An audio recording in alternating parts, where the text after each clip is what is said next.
Durante siglos, millones de personas han leído la Biblia como si de la voz misma de Dios se tratase. Un libro venerado, predicado, traducido a miles de lenguas y en muchos casos, vivido como la guía suprema para el alma humana. Pero también ha sido un libro disputado, reinterpretado, censurado, fragmentado y hasta manipulado.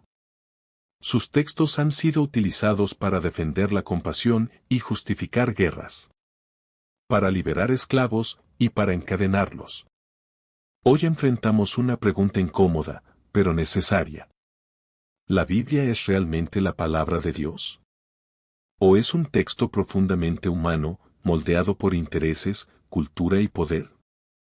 En este espacio, dos inteligencias artificiales debaten sin pasión, pero con profundidad. Una de ellas defiende la Biblia como un documento inspirado por Dios, preservado a lo largo del tiempo a pesar de los desafíos históricos. La otra plantea que, más allá de su belleza literaria, la Biblia refleja la historia, las contradicciones y las manipulaciones propias de cualquier obra humana. Este no es un ataque a la fe. Es una invitación a pensar con respeto, a cuestionar sin miedo y a escuchar sin prejuicio. Así que, si estás listo para una conversación honesta, entre ideas, no entre enemigos, te damos la bienvenida. Porque cuando la verdad se busca con humildad, incluso las preguntas más difíciles se convierten en caminos hacia la comprensión. Comencemos. Antes de adentrarnos en la autoría, la historia o la integridad del texto bíblico, es necesario definir con claridad un concepto central. ¿Qué significa realmente que la Biblia sea inspirada por Dios? Les cedo la palabra. Cuando los cristianos afirmamos que la Biblia es inspirada, no hablamos de una simple inspiración emocional o artística, como cuando un poeta se siente conmovido por el atardecer. Nos referimos a una inspiración divina real, mediante la cual Dios comunicó su voluntad, su carácter y su plan a través de autores humanos elegidos. No es un dictado mecánico. Los escritores bíblicos conservaron su estilo, su lenguaje, su contexto cultural. Pero detrás de cada palabra, había una guía sobrenatural. Como lo expresa 2 Timoteo 3 y 16. Toda la escritura es inspirada por Dios y útil para enseñar, para redarguir, para corregir y para instruir en justicia. Y también 2 Pedro 1 y 21. Porque nunca la profecía fue traída por voluntad humana, sino que los santos hombres de Dios hablaron siendo inspirados por el Espíritu Santo. Es decir, la Biblia es un texto divino en forma humana.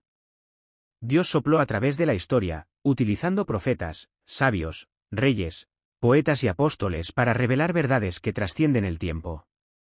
Y aunque haya sido escrita a lo largo de más de 1000 años, mantiene una unidad asombrosa en su mensaje central: la redención de la humanidad por parte de un Dios justo y amoroso.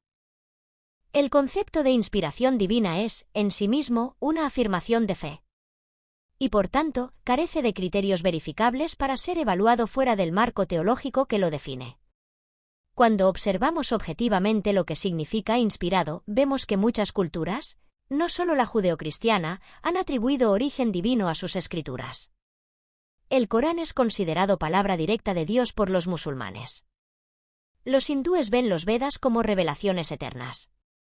Incluso los antiguos griegos atribuían inspiración divina a ciertos oráculos y poemas. Entonces, ¿por qué considerar la Biblia como la palabra de Dios y no simplemente como una más entre muchas? Desde un punto de vista histórico y antropológico, la noción de inspiración divina es una forma de legitimación de la autoridad religiosa. Es decir, declarar que un texto viene de Dios es una manera de blindarlo frente al cuestionamiento. Además, cuando se examina el contenido de la Biblia sin el lente de la fe, lo que aparece no es un mensaje unificado ni inerrante, sino una colección de textos diversos, a menudo contradictorios, con voces distintas y agendas variadas. Hay pasajes que promueven la compasión, pero también textos que justifican la violencia. Hay poesía, historia, profecía y leyes que reflejan los valores y prejuicios de los pueblos que los escribieron. Decir que todo eso proviene de un mismo Dios perfecto y que todo fue inspirado, exige una fe que omite los matices y las tensiones internas del texto. La Biblia, en lugar de ser un mensaje lineal desde el cielo, parece más bien una conversación compleja y humana sobre lo divino. Pero precisamente esa complejidad es parte de su grandeza. La Biblia no es un panfleto ni un manual técnico. Es una revelación progresiva, en la que Dios se da a conocer a lo largo del tiempo, adaptándose a la capacidad de comprensión de la humanidad. Por eso, las diferencias entre los textos no son errores. Son etapas. Dios comienza revelándose a un pueblo concreto, Israel, en medio de un mundo violento y tribal. Pero con el paso de los siglos, su mensaje se amplía, se purifica, se encarna en Jesucristo. La Biblia no es contradictoria, es evolutiva. No es estática, sino viva. Y esa evolución, lejos de deslegitimarla, demuestra que no fue diseñada por una mente humana con una agenda específica, sino que refleja un proceso divino que ningún humano podría haber orquestado con tanta coherencia espiritual a lo largo de tantos siglos. Lo que tú llamas revelación progresiva, otros lo vemos como desarrollo cultural. Las leyes violentas del Levítico, por ejemplo, no representan un paso previo hacia el amor cristiano.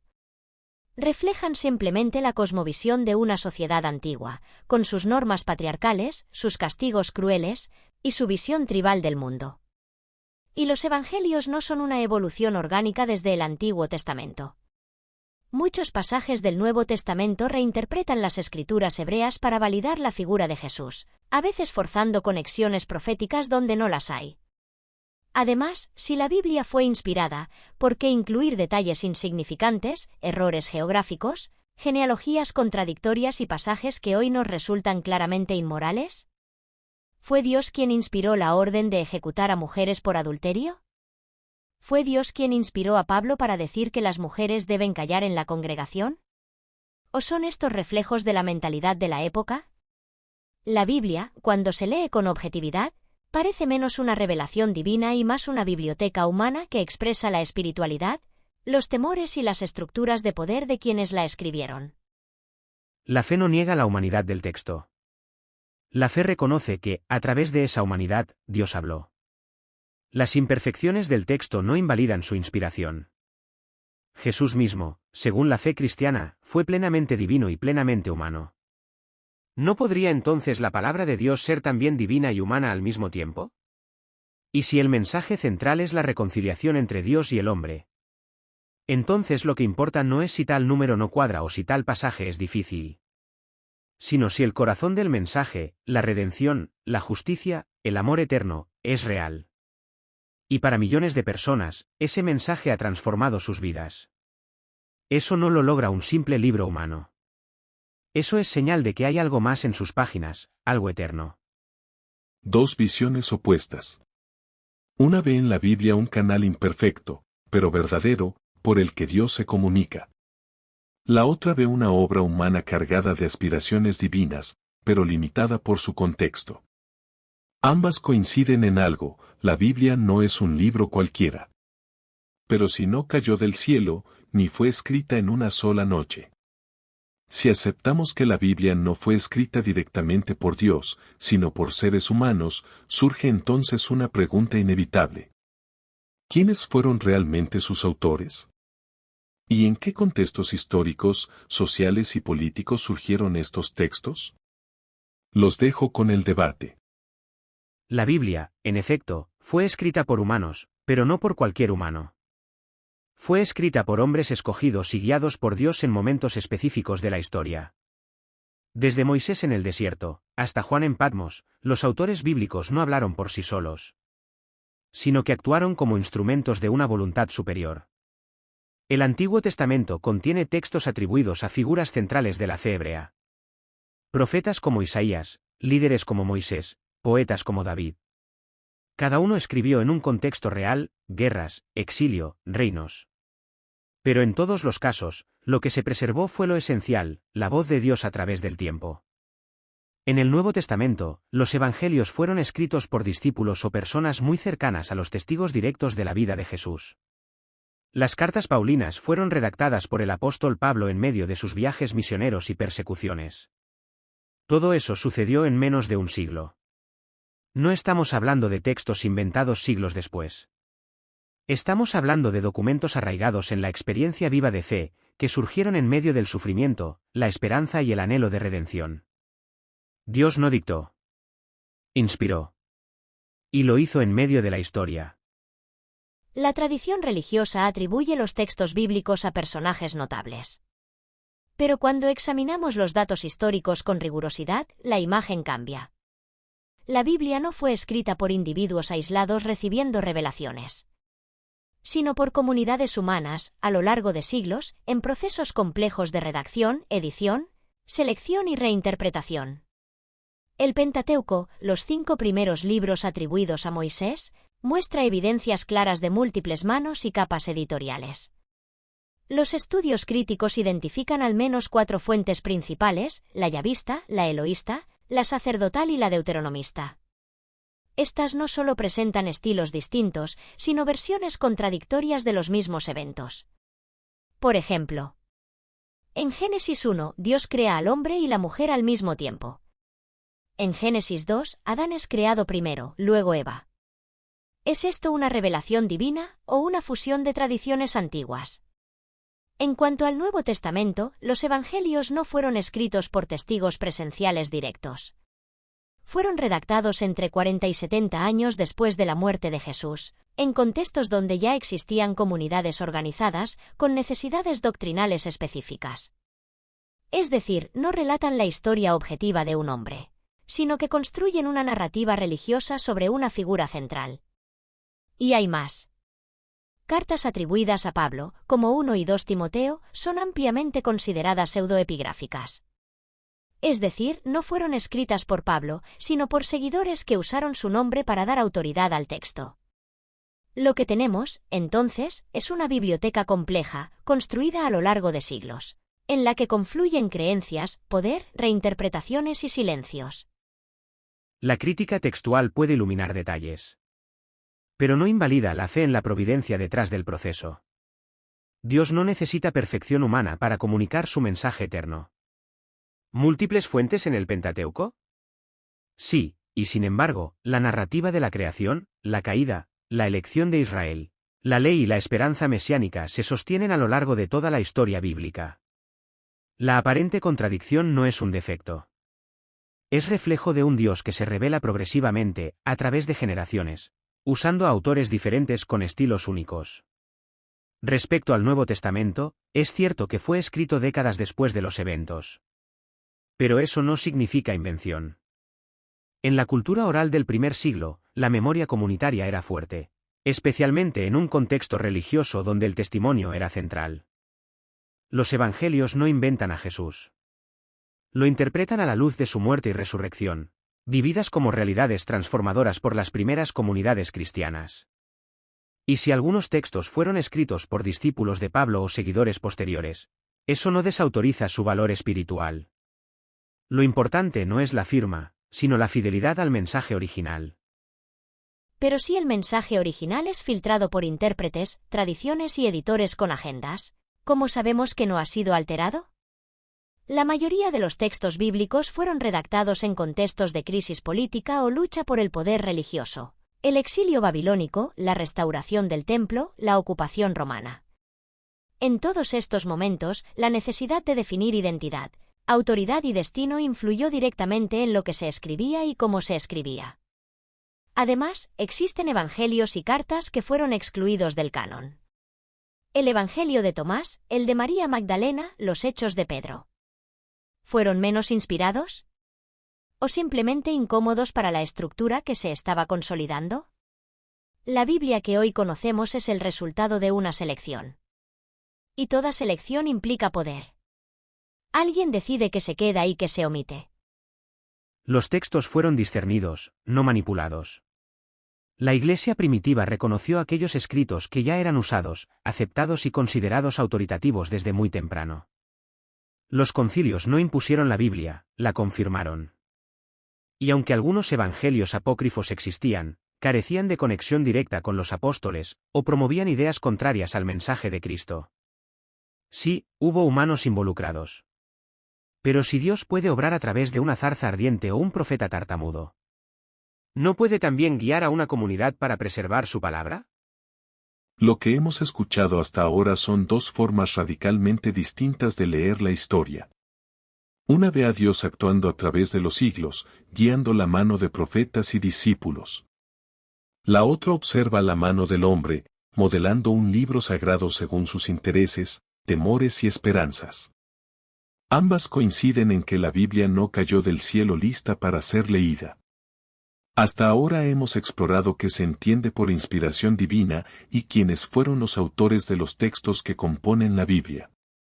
Pero ahora entramos en un terreno especialmente polémico. ¿Quién decidió qué libros merecían formar parte de la Biblia y cuáles debían ser excluidos? ¿Fue esta selección el resultado de un discernimiento espiritual, o una construcción institucional que buscaba uniformidad doctrinal y control religioso? Los escuchamos. La idea de que el canon bíblico fue revelado directamente por Dios es, desde una perspectiva crítica, una narrativa posterior que busca legitimar decisiones humanas. Los primeros siglos del cristianismo fueron caóticamente plurales. Existían numerosas comunidades que seguían a Jesús, cada una con sus propios textos y tradiciones. Había evangelios, cartas, apocalipsis y actos de apóstoles que hoy no figuran en nuestras Biblias, pero que en su tiempo fueron considerados sagrados por muchos. Por ejemplo, el Evangelio de Tomás, descubierto en Nag Hammadi, contiene dichos atribuidos a Jesús sin narración de milagros ni pasión. El Evangelio de María Magdalena presenta una voz femenina y mística. Y los Hechos de Pedro y Evangelio de los Hebreos eran leídos por comunidades enteras. Entonces, ¿qué pasó? Lo que pasó fue que, con la consolidación del cristianismo como religión oficial del Imperio Romano en el siglo IV, se hizo necesario unificar doctrina, eliminar disidencias y definir claramente qué era ortodoxo y qué era herejía. Los concilios, especialmente el Concilio de Nicea, 325 después de Cristo, y más tarde el proceso canónico que culmina en el Concilio de Cartago, 397 después de Cristo, establecieron un corpus bíblico autorizado. Los criterios usados no fueron exclusivamente espirituales, sino teológicos, políticos y eclesiásticos. Se prefirieron textos que favorecían una visión jerárquica, masculina, institucional de la Iglesia. Los textos que hablaban de visiones, gnosticismo, participación femenina o autonomía espiritual, fueron descartados, desacreditados y destruidos. La Biblia, como la conocemos hoy, es fruto de una curaduría interesada. No es que los libros apócrifos sean menos verdaderos, es que no convenían al proyecto imperial de una Iglesia unificada y obediente. Esa lectura es común en círculos escépticos modernos, pero distorsiona gravemente la realidad histórica. La verdad es que los libros que hoy conforman el canon ya eran reconocidos mucho antes de los concilios, porque eran leídos, citados y venerados por las primeras comunidades cristianas. Ireneo, a fines del siglo II, ya reconocía los 4 evangelios canónicos como los auténticos. Y listas como el fragmento de Muratori, del siglo II, muestran que el canon no fue una invención imperial, sino una confirmación de lo que ya se practicaba. Los concilios no impusieron el canon. Lo formalizaron. Lo reconocieron tras siglos de uso litúrgico, tradición apostólica y testimonio espiritual. Los llamados evangelios apócrifos no fueron excluidos por motivos políticos, sino porque carecían de conexión apostólica confiable, contenían doctrinas heréticas, o surgieron mucho después, en el siglo II y III, cuando ya existía un cuerpo doctrinal coherente.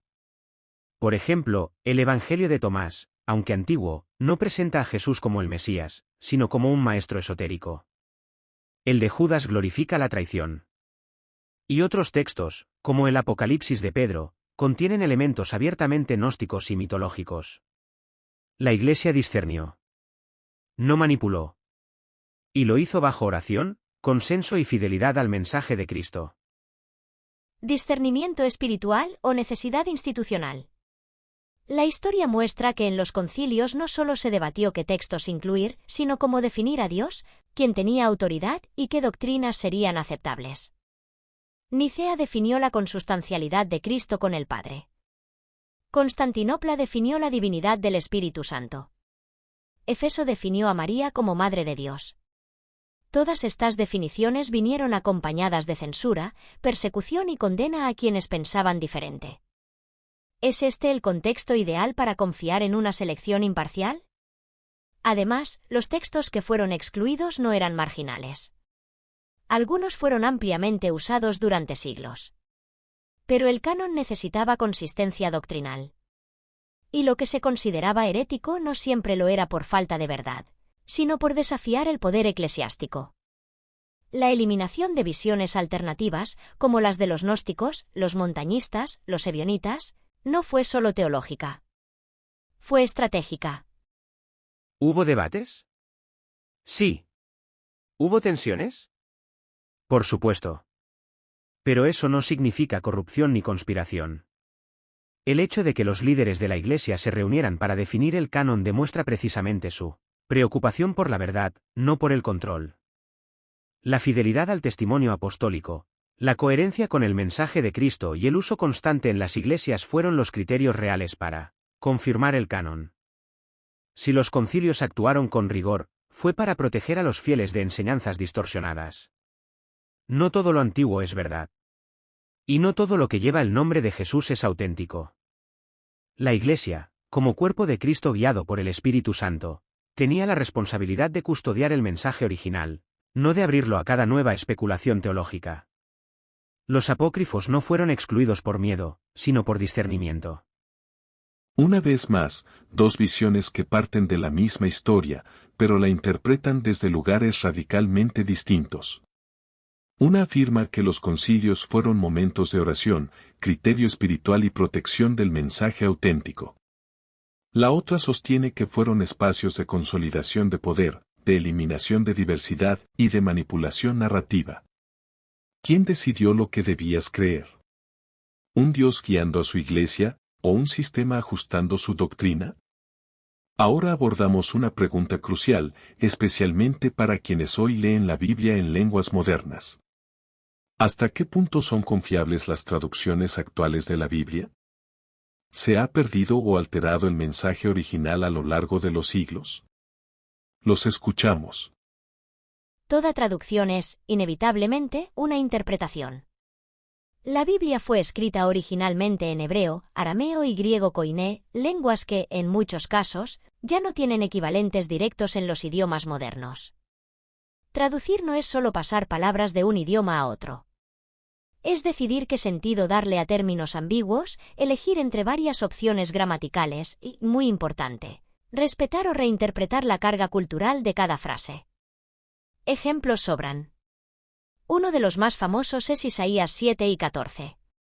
En hebreo, la palabra original es alma, que significa joven. Pero en la Septuaginta griega fue traducida como partenos, es decir, virgen.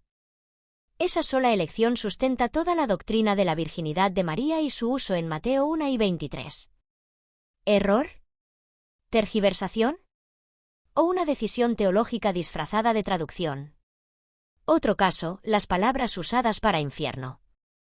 En el texto original hay varios términos distintos, Seol, Gehenna, Hades, cada uno con matices propios.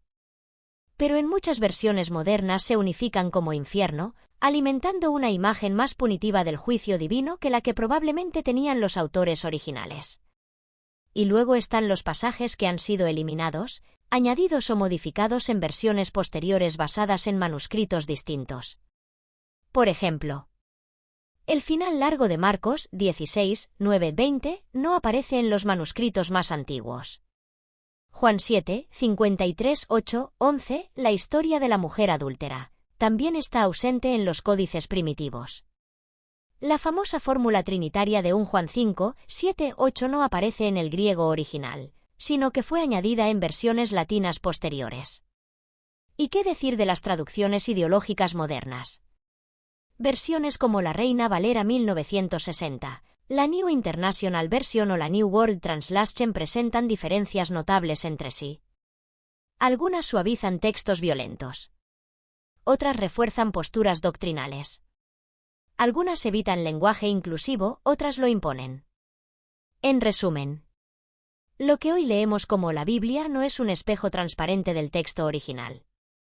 Es una reconstrucción, con filtros lingüísticos, históricos y doctrinales. Toda traducción, claro está, implica interpretación. Pero eso no significa que sea necesariamente falsa o manipulada. La comunidad cristiana, desde los primeros siglos hasta hoy, ha trabajado con seriedad y reverencia para preservar y traducir fielmente el mensaje original. Los traductores no actúan con intención de distorsionar, sino de hacer comprensible el texto a nuevas generaciones. Y sí, hay decisiones difíciles, como en todo proceso lingüístico. Pero no se puede afirmar que las traducciones modernas sean engañosas por contener diferencias. Lo esencial del mensaje, la revelación de Dios, el amor redentor de Cristo, la ética del reino de los cielos, permanece intacto en todas las traducciones respetables.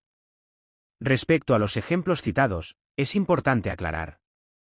En el caso de Isaías 7 y 14, el contexto profético fue comprendido por los autores del Nuevo Testamento a la luz de Cristo. La Septuaginta ya usaba el término virgen mucho antes del cristianismo, y los evangelistas no forzaron el texto, sino que lo reinterpretaron a la luz de una experiencia vivida.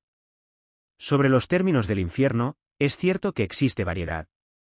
Pero los traductores han intentado capturar el concepto global del juicio y el más allá según la cosmovisión bíblica. En cuanto a pasajes añadidos, las versiones modernas más serias, como la Biblia de Jerusalén o la Reina Valera actualizada, marcan claramente esos textos con notas y advertencias. No se ocultan. Se informan. Además, hoy tenemos más acceso que nunca a manuscritos antiguos, papiros, códices y versiones críticas. Eso permite un nivel de transparencia textual sin precedentes en la historia.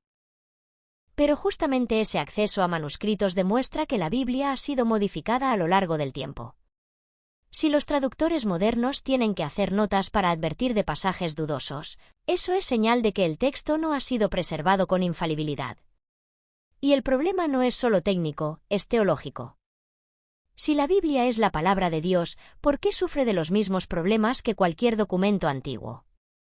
¿Por qué necesita correcciones, aclaraciones, advertencias? ¿Por qué hay cientos de versiones distintas, algunas con omisiones o añadidos intencionales según la doctrina del grupo que la produce? ¿Es aceptable que una misma frase cambie de sentido radicalmente según la traducción? Un ejemplo crítico. Lucas 5 y 21. Algunas traducciones dicen el reino de Dios está dentro de vosotros. Otras dicen el reino de Dios está en medio de vosotros.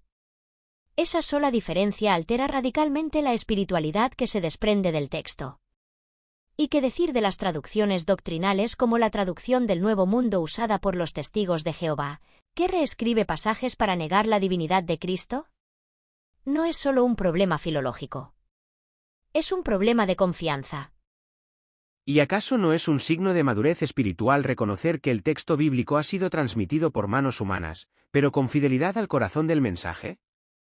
La Biblia no pretende ser una cápsula congelada del cielo, sino un diálogo vivo entre Dios y la humanidad.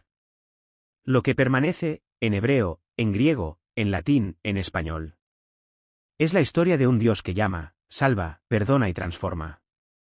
Jesucristo es el mismo ayer, hoy y siempre. Y su mensaje, incluso en medio de traducciones imperfectas, sigue hablando con poder.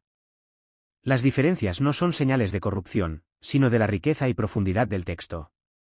El problema no es que la Biblia tenga muchas traducciones. El problema sería que solo tuviera una, y fuera obligatoria. Una vez más, nos encontramos con un dilema profundo. ¿Son las traducciones de la Biblia un acto de fidelidad o de reinterpretación? ¿Podemos confiar en que lo que leemos hoy refleja lo que fue dicho hace miles de años? Y quizás, más allá del idioma, hay algo más importante. ¿Cuál es el mensaje que permanece, incluso cuando las palabras cambian? Entraremos en un terreno especialmente delicado. La Biblia ha sido escrita o utilizada con fines de poder. Algunos afirman que fue un instrumento de control político y social, creado por instituciones que buscaban legitimarse ante el pueblo. Otros sostienen que la Biblia ha sido, desde sus orígenes, una voz profética contra el abuso de poder, una denuncia del egoísmo humano y un llamado a la justicia. Los escuchamos. Desde una perspectiva crítica e histórica, es imposible negar que la Biblia ha sido usada, una y otra vez, como instrumento de poder. Basta observar cómo fue interpretada, manipulada y aplicada a lo largo de los siglos. fue utilizada por monarquías absolutas para justificar su autoridad como por derecho divino. Fue empleada durante las cruzadas como justificación teológica para guerras violentas. Sirvió a instituciones coloniales para subyugar pueblos enteros en nombre de una supuesta salvación.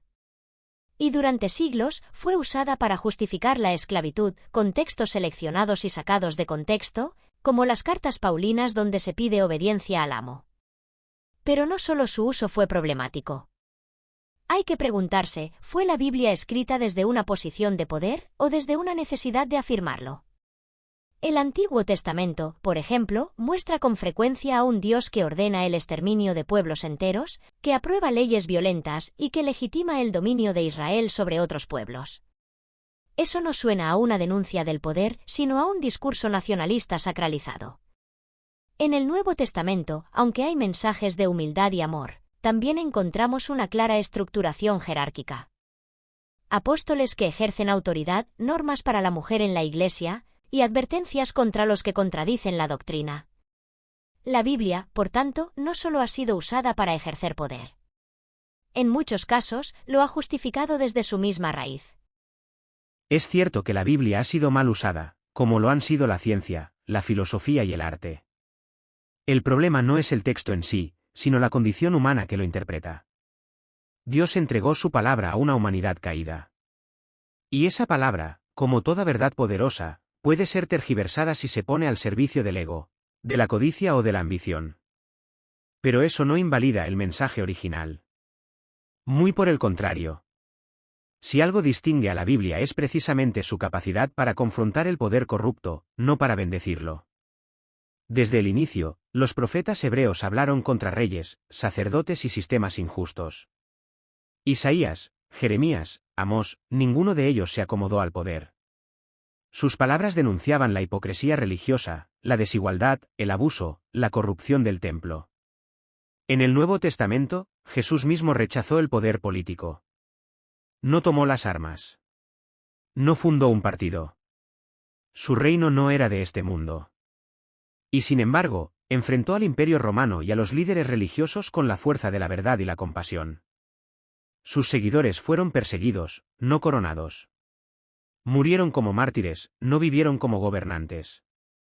Y sí, con el tiempo, la Iglesia se institucionalizó. Pero aún dentro de esa estructura surgieron voces proféticas, reformadoras, críticas, que volvieron al mensaje original. Desde Francisco de Asís hasta Martin Luther King, la Biblia ha sido faro para quienes desafiaron al poder en nombre de la justicia. Es importante distinguir entre lo que algunos lectores extraen de la Biblia y lo que la Biblia dice explícitamente. Cuando el Antiguo Testamento presenta a Dios ordenando masacres, saqueos o castigos colectivos, no lo hace como error humano sino como mandato divino. ¿No es eso legitimación religiosa del poder brutal? Y en el Nuevo Testamento, aunque Jesús predica el amor y la humildad, Pablo construye una estructura eclesial donde la obediencia, la sumisión y la autoridad son centrales. Efesios 5 y 22, las mujeres estén sujetas a sus maridos como al Señor. Romanos 13, sométase toda persona a las autoridades superiores, porque no hay autoridad sino de parte de Dios. ¿Es eso rebelión contra el poder o validación teológica del statu quo? Sí, hay pasajes liberadores. Pero también hay un andamiaje ideológico que ha sostenido sistemas de opresión durante siglos. ¿Y si un texto puede usarse para liberar o para oprimir, para humanizar o para esclavizar? Entonces su ambigüedad no lo hace divino, sino peligroso. La Biblia no es ambigua. Es compleja. Y precisamente por eso puede hablarle a personas en contextos tan distintos, a lo largo de tantos siglos. Cuando Jesús dice el que quiera ser el primero, que sea el servidor de todos, no está construyendo una jerarquía opresiva. Está invirtiendo la lógica del poder. Y cuando Pablo llama a la sumisión, no lo hace para perpetuar sistemas injustos, sino para vivir el Evangelio incluso en contextos hostiles, donde la resistencia violenta solo traería muerte. Romanos 13 no es una validación incondicional del poder. Es una exhortación práctica para una comunidad perseguida por Roma.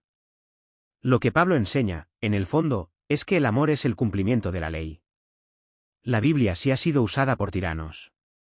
Pero también ha sido la chispa que encendió movimientos de liberación, Desde la abolición de la esclavitud hasta las luchas por los derechos civiles.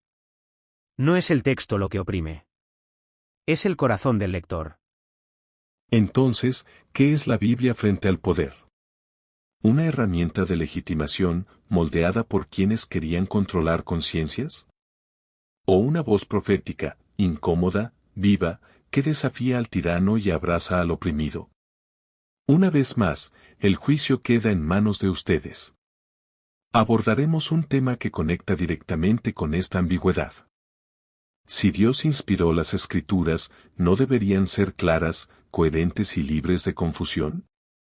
Sin embargo, en el cristianismo existen doctrinas esenciales, como la Trinidad, la divinidad de Cristo, el infierno, la salvación por fe, la predestinación, que se basan en pasajes discutidos, metafóricos o incluso ausentes en los manuscritos más antiguos.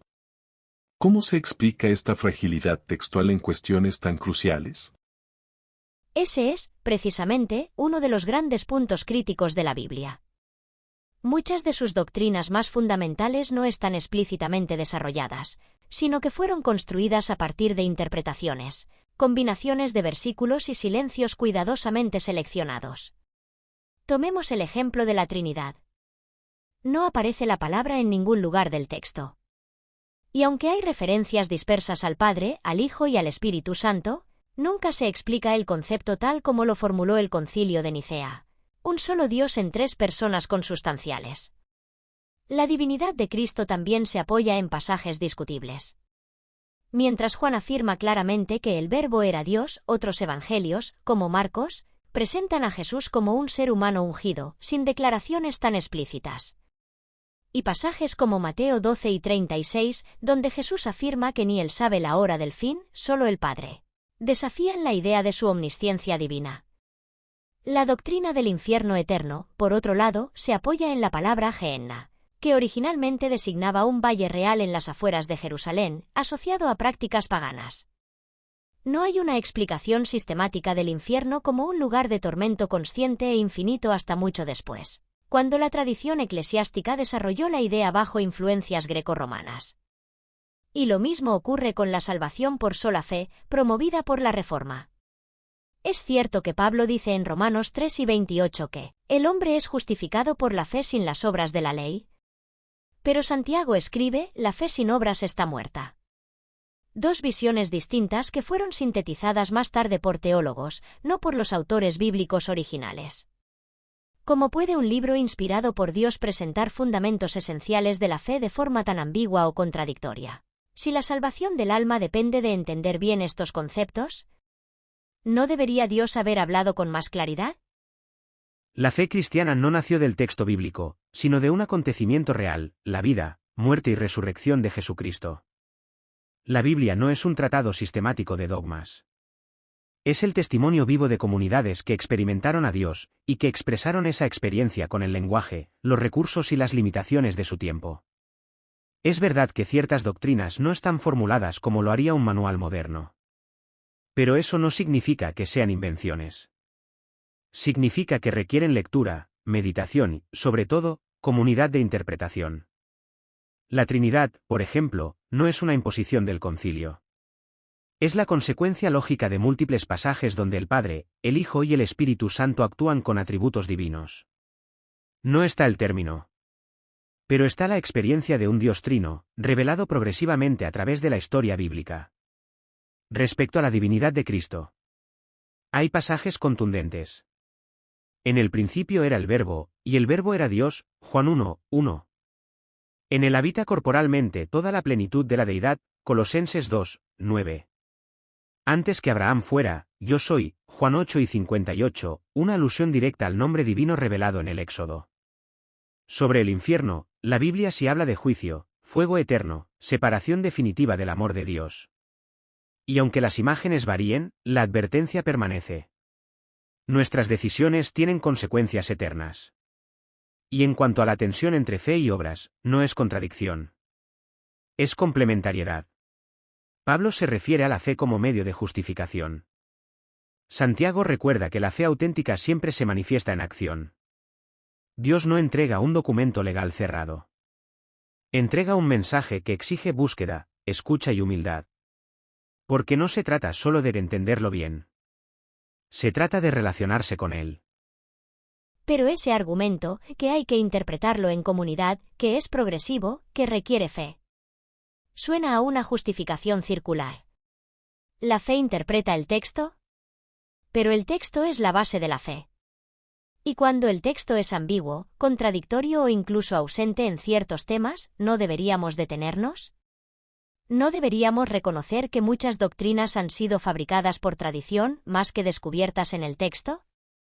La doctrina mariana en el catolicismo, por ejemplo, se basa en pasajes mínimos. La Anunciación, la presencia en la cruz, el llena eres de gracia.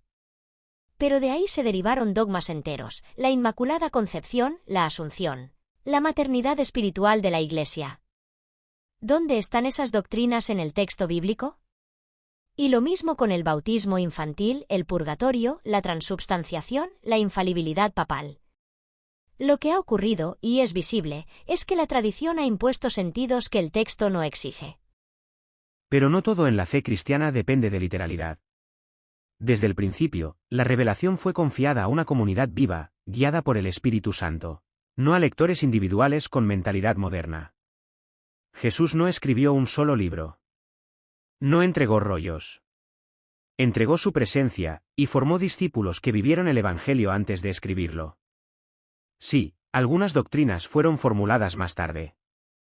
Pero eso no significa invención, sino desarrollo orgánico de la comprensión espiritual.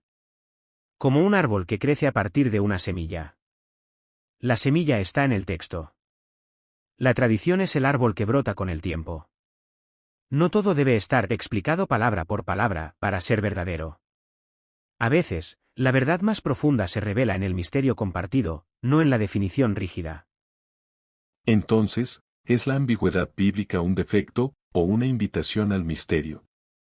¿Es señal de una escritura humana que dejó grietas en los cimientos?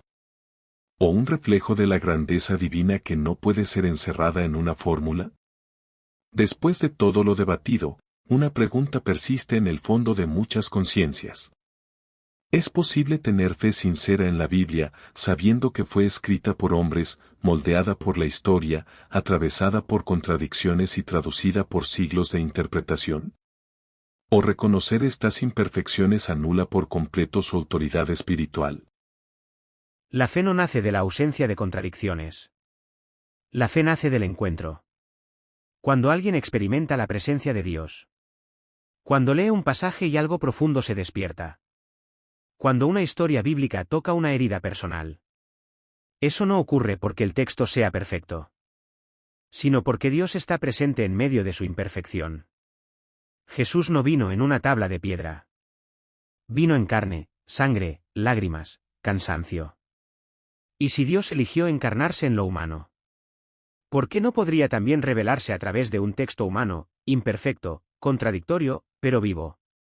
La Biblia no es un documento científico ni una base de datos. Es un espejo del alma humana, en su lucha por entender a Dios.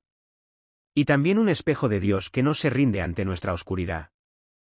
Reconocer la historia humana del texto no niega su valor. Lo hace aún más milagroso. Que, a pesar de todo, el mensaje de esperanza, redención y amor siga atravesando los siglos. Eso suena poético. Pero también evasivo. Si decimos que el texto es imperfecto pero aún así válido, entonces cualquier cosa podría ser válida si la sentimos profundamente. ¿Dónde trazamos el límite entre inspiración divina y proyección emocional? Las personas también sienten conexión con el Corán, con el Bhagavad Gita, con el Popol Vuh, con la poesía de Rumi o con novelas profundas. ¿Eso las hace palabra de Dios? La fe puede ser sincera. Pero también puede estar basada en construcciones culturales, emocionales o sociales. Sentir que algo me habla no prueba que venga de lo divino. Y cuando reconocemos que la Biblia contiene contradicciones históricas, omisiones, añadidos, errores de transmisión, violencia, sexismo y discursos que han justificado siglos de opresión, ¿no deberíamos entonces reconocer honestamente sus límites éticos y epistemológicos? Tener fe no debería significar cerrar los ojos al conflicto, sino enfrentarlo con madurez. Y para muchos, esa madurez implica soltar la idea de la Biblia como revelación infalible, y verla como lo que es. Una obra humana, con destellos de sabiduría, pero también con mucha sombra. Pero el hecho de que la Biblia tenga sombra es exactamente lo que la hace tan profundamente real. No es una colección de cuentos ideales. Es una historia de pueblos rotos, líderes fallidos, profetas desobedientes, discípulos cobardes, y sin embargo, redimidos. Si la Biblia fuera una construcción de propaganda, ¿incluiría las dudas de Job, la depresión de Elías, la traición de Pedro, el abandono de Jesús en la cruz? No. La Biblia no oculta el dolor. Lo transforma. No niega las contradicciones. ¿Las habita? Y desde ahí, Dios actúa. La fe madura no se basa en la perfección del texto, sino en la constancia del amor que fluye a pesar de todo. Y, sin embargo, millones de personas han sido enseñadas a creer que la Biblia es literalmente perfecta. Que cada palabra viene de Dios. Que cuestionarla es herejía. Ese tipo de enseñanza no permite una fe madura, sino una fe sometida. ¿Una espiritualidad verdadera debería poder aceptar que la Biblia puede ser valiosa sin ser absoluta? Inspiradora sin ser revelación, humana sin tener que ser divina. Creer no tiene por qué ser someterse a un libro antiguo. Puede ser abrirse al misterio, a la compasión, a lo que trasciende. Sin necesidad de absolutizar lo imperfecto. Pero la Biblia no pide sometimiento ciego. Pide confianza, diálogo, apertura. Y quienes han leído sus páginas con hambre de verdad han encontrado respuestas que ninguna ideología, filosofía o ciencia pudo darles. No por las palabras, sino por el espíritu que se mueve entre ellas. Una visión defiende que la Biblia sigue viva porque Dios actúa en ella, a pesar de sus grietas. La otra sostiene que precisamente esas grietas nos obligan a replantear su lugar y su autoridad. Tal vez la verdad no está en el blanco o en el negro, sino en cómo respondemos a esta última pregunta. Si la Biblia no es perfecta, ¿puede, aún así, ser sagrada? Hemos recorrido un camino desafiante. Hablamos de inspiración divina, de autores humanos, de concilios, traducciones, poder, contradicciones. Y también de fe. Pero todo esto no tendría sentido si al final no nos hiciéramos una última pregunta personal. ¿Qué hacemos hoy con la Biblia? No como un libro antiguo. No como un campo de batalla ideológico. Sino como una presencia viva en nuestras sociedades, iglesias, hogares. Y para muchos, en sus corazones. Hoy, después de todo lo dicho, ¿sigue siendo sagrada? Para millones de personas, la Biblia no es solo un libro. Es el lugar donde se encontraron con Dios. No porque cada palabra sea perfecta, sino porque el Dios que habla entre esas palabras sí lo es. A lo largo de los siglos, personas rotas han abierto esas páginas buscando esperanza. Y la han encontrado. Han leído una promesa. Un consuelo. Una advertencia. Un llamado. Y algo que no pueden explicar, ha respondido desde dentro. ¿Acaso eso no es lo que hace algo sagrado? Lo sagrado no siempre es lo claro. Lo sagrado es lo que transforma. Y la Biblia, incluso con su historia humana, sigue transformando. Y sin embargo, eso no basta para llamarla revelación. Que algo consuele, inspire o transforme. No lo hace necesariamente divino. Lo hace poderoso. Pero no infalible. La Biblia, con todo lo que contiene, debe ser leída con conciencia crítica. Con contexto, con sensibilidad histórica y moral. Hay textos que liberan, sí. Pero hay otros que oprimen. Hay belleza y hay violencia. ¿Y si la espiritualidad que construimos no sabe distinguir entre ambas? Entonces hemos convertido la Biblia en un absoluto incuestionable. Cuando quizás fue, desde el inicio, un diálogo humano con lo divino, no una sentencia final. Yo no digo que no pueda ser sagrada. Digo que quizás es hora de redefinir qué significa eso. Redefinir no es negar. Y cuestionar no es destruir. De hecho, solo cuando te enfrentas a la Biblia con preguntas sinceras, descubres que no es frágil. Es profunda. Y a veces incómoda. Pero por eso mismo nos sigue hablando. Porque no es un libro que nos da siempre lo que queremos oír, sino lo que necesitamos enfrentar. Tal vez. Pero entonces no llamemos a eso la única palabra de Dios. Llamémoslo lo que es. Una tradición. Una búsqueda. Un espejo. Y dejemos que la fe, si ha de surgir, nazca no del miedo a errar, sino del deseo genuino de comprender. Quizás esa sea la respuesta más honesta. No se trata de elegir entre fe ciega y rechazo total. Se trata de reconocer que la Biblia no es un punto final, sino una invitación. Una invitación a mirar de nuevo. A leer sin miedo. A dialogar con los que creen distinto. A escuchar lo que el texto dice y también lo que calla. Al final, cada lector deberá responder por sí mismo. ¿Es este libro una palabra eterna o una voz del pasado? ¿Es una revelación o una interpretación? ¿Es un mensaje o un misterio? Si cual sea tu respuesta, que no sea desde la imposición, ni desde el dogma, ni desde la amargura. Que sea desde el respeto, desde el silencio, y desde el valor de preguntar, incluso cuando ya todos creen que tienen la respuesta. Este debate no fue una sentencia. Fue una conversación. Y como toda conversación verdadera, no termina aquí. Empieza en ti. Gracias por acompañarnos.